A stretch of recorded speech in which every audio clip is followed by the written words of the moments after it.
শিয়াদের একটা দেন দিনই কাহিনী পরে ঢোকেন। শিয়াদের একটা কাহিনী দিন শুনি। ওই যে আপনি যার বক্তব্য শোনেন না, এ তো খুব গলা ধরে ধরে কইতে পারে।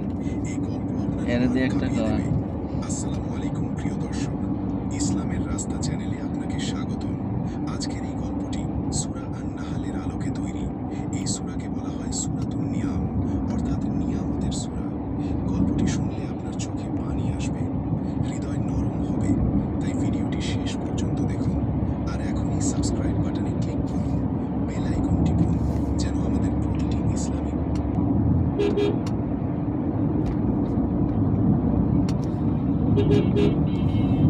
জাকির নায়কের হচ্ছে তো অনেক কথা বলে মানুষজন, কিন্তু আমার কাছে তো মনে হয় জাকির নায়ক লোক হিসেবে ভালো। জাকির নায়কের কথা শুনে কত মানুষ, কত ভিডিও দেখেছি জাকির নায়কের, এখনো মনে হয় আমার মেমোরিতে বহুত আছে। শিয়াদের সম্পর্কে আমাদের